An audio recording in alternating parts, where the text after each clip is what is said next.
Hello, hello. Hello, everyone. Welcome to another edition of Ask NP Deidre with the amazing nurse practitioner Deidre Arms with Aspire Wellness Integrative Health out of Ohio. And we are talking today about gut health and its impact on bone health. We talk a lot about gut health, and I'm beginning to think our gut is the source of all of our chronic ailments. Anything that ails us, I have a feeling that nurse practitioner Deidre would say, "What's going on with your gut?" Am I far off, or am I pretty on point on this one, NP Deidre? Yeah, I think you're on point with it. And you've seen over the months that we've done this that there's always some way that we can look into the microbiome and help improve a chronic condition.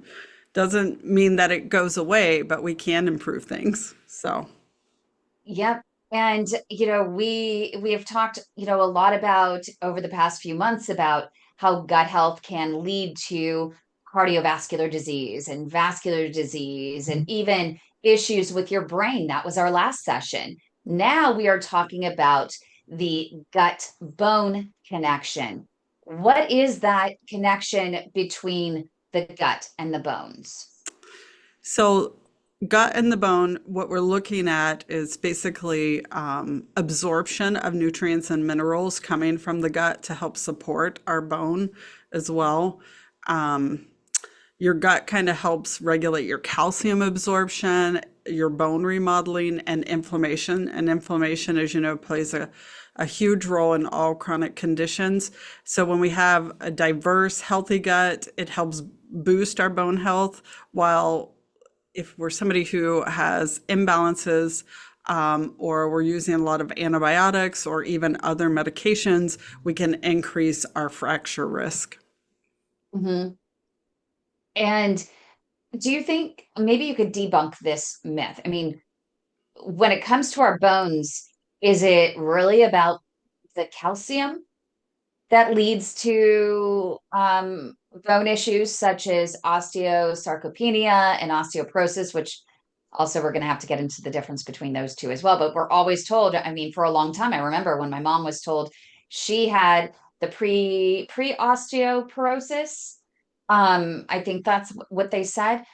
They put her on calcium, but that Right. didn't really seem to do anything. Right. It's not always about just calcium. Like we know we have to optimize vitamin D and calcium for our bone absorption, but there's so many layers to that. And when you said getting into like the differences between osteoporosis and osteosarcopenia, so osteoporosis is really where we have low bone mass and deterioration of the bone tissue, which it leads to fragility and fracture risk in people. And so the pre to that's called osteopenia. But even if we're getting to osteopenia, like there's so much we could have done prior to that to kind of help support bone and mass there. And when you look at what osteosarcopenia is, on top of osteoporosis, you're also losing muscle loss, so skeletal muscle loss and strength there. So our focus there is bone and muscle health. But people with osteosarcopenia, there's a lot of overlapping with osteoporosis and osteosarcopenia. They both involve bone loss. One involves the muscle loss. Your fall risk is high with osteoporosis, but it's extremely high with osteosarcopenia because think of what those muscles are doing to hold us up and as we age and walking and things like that. And then the concern for frailty in somebody who has osteoporosis versus osteosarcopenia, it's pretty severe in osteosarcopenia. And those are people, when you look at them, you can see the wasting of the muscle as well. And so with osteoporosis, we focus a lot on calcium D, but medications that can help support bone and exercise. But when we get into sarcopenia, we really have to work on muscle rebuilding. So the resistance training, protein balance, mitochondrial, metabolic health. So it sounds as though this is why it's so important to be concerned and be conscientious about bone health while you're young. Yes. Um, because our peak bone mass is built during our childhood, right? And early adulthood. And if we don't maximize that in our early years, we're at a higher risk later for fractures relating to bone loss, osteoporosis, even decades down the line. So prevention does start in our youth. So it's important if you have children, grandchildren, to get them out running and walking and absorbing vitamin D from the sun and eating a healthy diet. Like that's an important piece to what they're doing. If they're in the house all day long and they're watching screens and, all the stuff that is put in front of them, are they getting the sunlight where they get the vitamin D? Are they out running? And because standing on our own 2 feet is building bone. Like, you need weight bearing exercise. So getting out and playing as a child and moving. And I will tell you, over the years, I've tested so many teenagers and I am astounded by how low their vitamin D is. It was interesting because even during the time of COVID, we had a cardiovascular doctor who told us that in his research that 80% of the most severe complications from COVID were in people with low vitamin D levels. Right. It's so important. And it's an important piece to osteopenia, osteoporosis, and our number one source of it is sunshine. So being outside, and it's not the indirect sunlight from like having a window; it's actually going out into the sun. Does how about weight? Does weight impact your bone health? That's a good question, and it absolutely does. It used to be this thought that if you were overweight, you wouldn't get osteoporosis because you had more weight on the bone. But what we're seeing is we know now that obesity increases the risk of osteoporosis. When you have excessive fat tissue, it releases inflammatory cytokines that can weaken the bones over time. So we know that smaller framed people are at an increased risk because there's not enough weight, but now we're seeing that obese patients as well have an increased risk because of the inflammation. Why don't we hear about this as much with men as we do with women? We always see, we always hear women talking about osteoporosis. Are men at risk for bone problems as much as women, or So, if at all? so they are at risk for bone issues. I will say in women, part of that is estrogen is really kind of protective of bone health. So it's part of when we lose estrogen in menopausal years, then we decrease our bone mass. Testosterone plays a big role in bone building as well. And so we know that men have more testosterone, but a man's more likely to break a bone due to osteoporosis than they are to get prostate cancer. So kind of let that sink in because we hear a lot about prostate cancer, checking your PSA, all of that, but we hear less about osteoporosis in men, and it seems like it's rarely discussed. So it's time to kind of dive into that, change that, like knowing the risk. I have a patient in his 50s who has had osteoporosis for a while now, and he has low testosterone. He had gut absorption issues with like H. pylori. And so when you have H. pylori, you're not always absorbing minerals and nutrients that you need to build bone mass. So it was multifaceted why he had that, but we see less that men have osteoporosis, but they do have it. And so it's obvious, again, you're really driving home that point that gut health really does affect your bones. yeah, right, right. We're going right back the grander theme. Right, right. I told you, I'm going to make you a believer. So We're going to start making t-shirts. It's all about your gut health. Quote, NP Deidre. That's right. That's right. What's the answer? It's your gut. It To is. any question in health, what's the answer? Your gut. Where's the Yes. problem? Your gut. We should always start there. That's right. We should always start with the gut. Right. So we learn so much in medicine, but we don't always understand how interconnected things are. But the gut is one place that we should look at when we're not like when things are outliers here, like why is this happening to somebody who's 50, who's a male, who has osteoporosis, and then looking at the gut, oh, there was a lot wrong. So. So what are the tests? Are there actual tests that people can do to assess this? Is it a stool test? Is it a blood test? Is it a combination of both? So I recommend a stool test. There are several different companies that do stool testing, but I like to look at one that looks at pathogens, looks at the beneficial bacteria, the balances, and my favorite is the Vibrant Wellness test because it looks at inflammatory markers pretty significantly compared to some of the other ones that I've looked at. And I like to know that information. There's so much we can gain out of looking into the microbiome, and it's a stool test. And twice today, I've already heard about, whew, that was tricky getting that stool and sending that off because I'm not doing it for you. You're doing your own collection. So, That's important. And I know it's always cringeworthy. It's yeah. one of those cringeworthy things that no one likes to do it, but it's something that does have to be done. And it's something we don't talk about, but you know what? We do here. You don't need to tell the world, but we will. We'll do it for you. But it is something really important. And in fact, even if people don't talk about it, they are doing it. And if they're not doing it, they should be doing it because, as Nurse Practitioner Deidre says, it's really about, getting to the gut of the matter, right? Um, but why is it that if gut is so important that the testing for all of these pathogens and inflammation markers, everything you're talking about, why aren't they done in your basic stool test that you would get on an annual basis or, every few years from your regular doctor?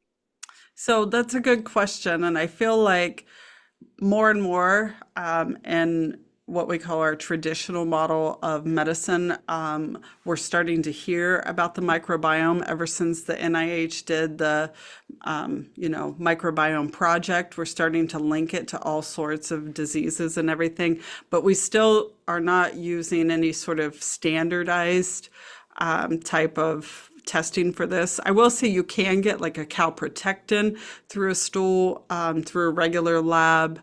Ova and parasites or something that you can look at, but we're not looking at beneficial bacteria and opportunistic as much as we should. And even those, we hear the term leaky gut a lot and intestinal permeability. That's a big thing to talk about, how the gut gets more permeable as we age as well, leading to inflammation systemically. So that's not being tested in a traditional model. And we can just hope that it all catches up. So. And so I imagine what you eat is important. Eating is part of lifestyle. What other lifestyle changes should you be making in order to actually keep your bones strong? Exercise, you mentioned. And especially the weight bearing exercises. So, resistant exercises, resistant bands, getting good sleep is part of that too. That's, we always say good water, good sleep, clean food, things like that. But managing your stress because it plays a lot into the microbiome. Stress really can kind of cause the leaky gut in many people, and then supporting your mitochondrial health by anti-inflammatory foods. So those are kind of the top things that we want to do lifestyle wise that's being looked at, being researched, and really impactful in prevention Can of you, osteoporosis. I think mitochondria, that's such a big term for a lot of people. Can you just go into a little bit more detail on that and its impact on bone health? Yeah, so the mitochondria in our cells, that's the powerhouse of the cells, and it plays a role in bone turnover and repair.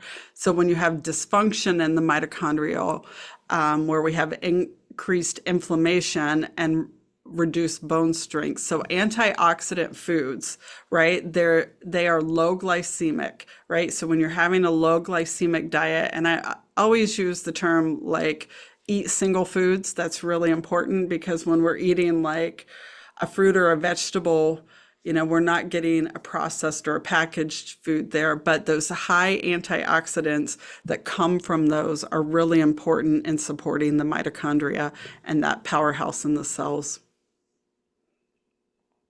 What are the best ways, though? We talked about assessing, the gut health, through blood, through the stools, but what are the best ways to assess bone and muscle health today?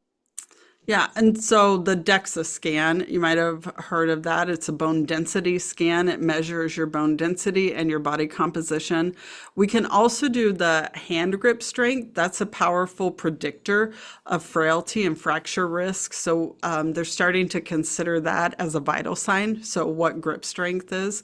And most offices, like we can have that tool here and assess, and it doesn't cost very many dollars for us to carry one of these in our office and assess that grip strength. But can I do it at home? You can, yeah, you can buy them on Amazon. They cost very little, but if I feel like it should be, in my opinion, not only your vital signs, but we should be assessing grip strength and things. It's looking a little bit deeper and how much longer does it take to have your patient squeeze one of Yeah. those and look at what grip strength is.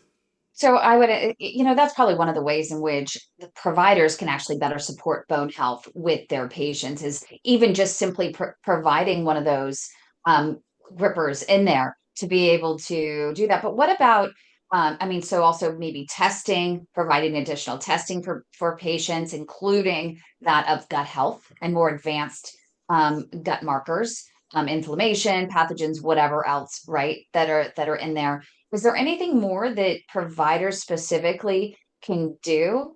Should they be talking to their patients early on about supplements, getting with a dietitian? What would you suggest? I definitely think early on we should talk about weight bearing exercise because so often, just like with PAD, we need to be walking and we need to be walking forcefully. Like that's important for our bones as well. And then as we get into patients who are on multiple medications, like your anticoagulants, your glucocorticoids such as prednisone or your PPIs like omeprazole, like those things actually can have a negative effect on bones. So looking at your medications, okay, so you have to be on this medication. You've got X, Y, and Z going on. However, this is what it's doing to the bone. So we really want to be like mindful of how are we going to build the bone and just hitting home those lifestyle building muscle, like that's really important. Like keep your muscle strong, making sure that you're doing that. So if you're on a bunch of medications that do impact your bone health, you should be talking to your doctor about additional supplementation and additional ways in which you can mitigate the risks of leading to bone fractures and things like that, breakdown of the bone and the muscles and all that sort of thing. But what are some of those supplements that you would suggest? I talked in the beginning about how my mom was put on all of these different calciums, the better absorbing calcium and this and that. Well, then come to find out, well, was it really about taking more calcium as well? And we do have people who have PAD and CAD, coronary artery disease, that are concerned. And I don't know if there is a tie between the calcium you absorb and the calcium that are in your arteries, but there are some that really think that the calcium you take is actually going in, is what's leading to blocked arteries. I don't know. What are your thoughts? How can is it a myth that needs to be debunked? So I will tell you, preferably, I like my patients to get their calcium from their food source. So when we draw a comprehensive metabolic, we can look at calcium levels there. If they're already getting good calcium from their diet, I oftentimes don't add calcium as my first line for bone. Vitamin D, hands down, is probably one of the top supplements we end up prescribing because it enhances the calcium absorption and supports the bone remodeling, right? When we add that to the MK7 or the vitamin K2, right, that directs calcium to the bones and teeth and away from the arteries. So that K2 is really important, or that MK7 that we've talked about on many shows. And then when we get into some of the other things like collagen, right, it provides the amino acids for the bone matrix, right, and it can improve your bone density and joint health as well. So, and when we're using collagen, it's the hydrolyzed, which is the most beneficial there. And then strontium is one of the things that I use in supplement form because it mimics calcium and it may support bone formation while slowing reabsorption. So that's been a good one to use. And then thinking about the inflammation part of that, right? So your omega-3s are really important, not only for your cardiovascular, but it helps to reduce inflammation that contributes to bone loss. So if we know inflammation contributes to bone loss, wherever you're having the inflammation, it can affect the bone. And so reducing that with omega-3s, eating lots of fish, algae-based for your vegans, things like that. And then supporting a microbiome. And sometimes we need probiotics. I don't believe that everybody needs probiotics, but there are many people that do need to diversify the gut for a time. So those are some of the supplements that I use. But I probably don't use much calcium, so it's probably going to make somebody scream at me, but I look at the other things. If your lab tests show me you've got good calcium, I'm doing other things. Right, because that's obviously not the problem that Right. is causing it, right? I mean, although some may need more calcium in their body than the others, but I think that Mhm. those tests should show that you have normal levels and that you're eating enough stuff. Now, you gave us a lot of things to think about, and I was thinking at one point, I'm like, oh, I need to ask this question about this, and then that, and then that. So I have like 10 questions, about I want to address the K2 MK7 because I was taking off that. They were worried once I had the reaction to the COVID vaccine for me that they were worried that I might be a clotting risk. And so they just put me on vitamin D and I take 5,000 a day of vitamin D. So I want to make sure. I don't know if it's okay to take K2 MK7, or for me, maybe what I was doing was I had them all vitamin D, K2 MK7 in one, and maybe I just needed to have them separate and just monitor the dosage and lessen the dosage of K2 MK7. But is it absolutely necessary? And what about those patients that are hypercoagulable? When it comes to that, are they going to be okay just taking vitamin D alone? Right. And so vitamin D is powerful alone. What we are looking at with somebody who has osteoporosis, osteosarcopenia, you're looking at what can the vitamin K2 do to help the pull it away from the arteries, the calcium away from the arteries. That's all we're doing there. So yes, they're going to be okay to do vitamin D3 because it enhances calcium absorption and supports bone remodeling there. So But it doesn't lead to, I mean, if you don't, it doesn't lead to calcium in the arteries. no, it doesn't lead to calcium in the arteries. But that's what It just that, helps to direct it. It's like yeah. the guy on the corner directing traffic. Ex- Exactly. They're airport controller. The flight, what do you call them? Flight Um, attendant. Yeah. What about collagen? I you had suggested a long time ago, Designs for Health, collagen plus MCT. So that's what we ended up getting. I really like this. I actually added it. You would be so proud of me.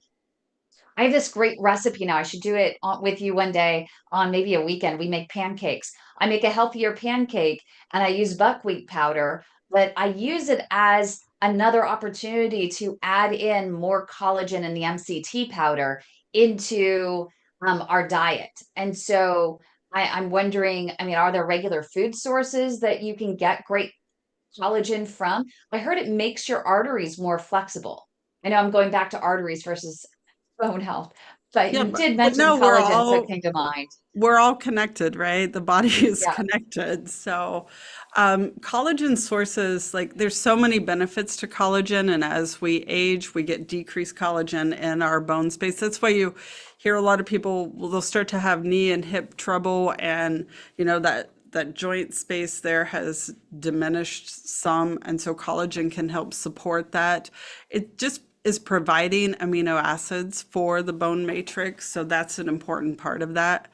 And I think in postmenopausal women too, there are studies that actually show the benefit for improving your bone density. So there's a lot of benefits to collagen, and the MCT part of the one that you're taking, so that's medium chain triglycerides. So that's just an added layer to health benefits there to put in the MCT, because then you're getting healthy fats. Yeah, I put buckwheat powder. So I do a cup of that. I do the collagen and MCT. I add in the hemp seeds for a little extra protein. And I put in a little bit of creatine powder because my dad was suggested that by his dietitian as he's trying to do his workouts at 83 years old after his hip surgery. He had a hip replacement. And I add ground chia seeds, lots of ground chia seeds, some ground flax seeds in there, some natural vanilla, Ceylon cinnamon, Mm. all of that mixed together with some natural, I make my own walnut milk.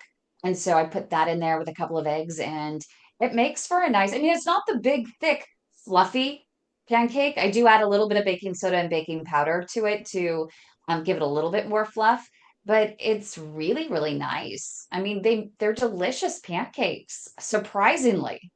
No, it sounds really So good, healthy. actually. Yeah.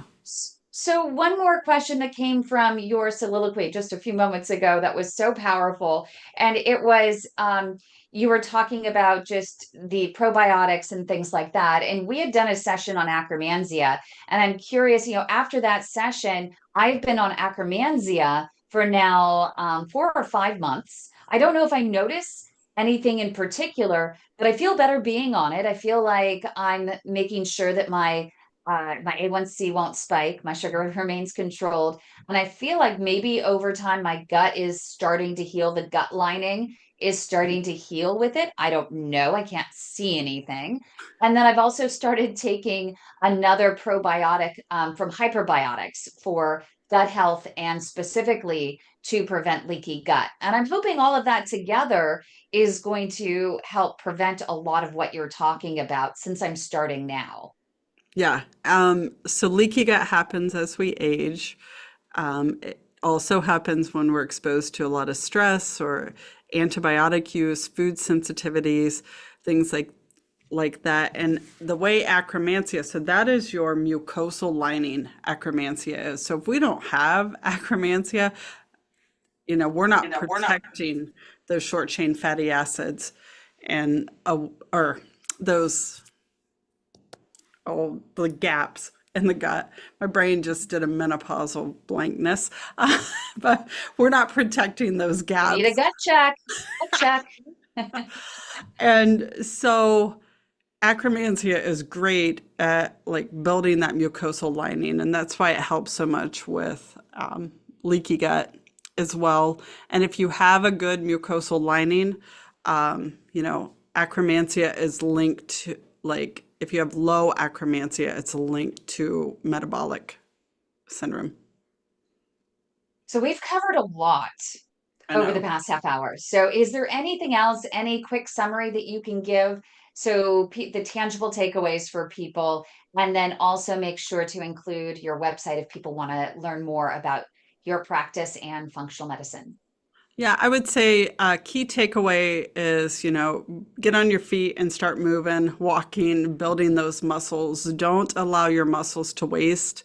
That's really important. So whatever you have to do to maintain muscle mass is probably one of the single most important things. Check your medications with your physician and providers to make sure that you're not on a medication that is causing bone loss. And then especially postmenopausal women should be getting those DEXA scans. So that's really important. And you can find me on aspirewih.com or here on our YouTube channel. It's that /ad NP Deidre. Yes, make sure you do like this video. If you like this content, keep supporting us and make sure you subscribe to our channels. It is youtube.com/the and is it Ask NP Deidre or just NP Deidre? I think it's just NP Deidre. It's So NP Deidre. NP Deidre. Make sure you subscribe to her channel. Also subscribe to our channel at The Way to My Heart. And the next session, you'll get notified on all of our great content that we have all the time. Every week we have NP Deidre here. How often do you get one-on-one access to a nurse practitioner who has a lot of this great information? I see people Googling supplements all the time. This is the place to go to get the real information and to be able to ask your burning questions of a functional health practitioner. It's really important. So subscribe to our channels.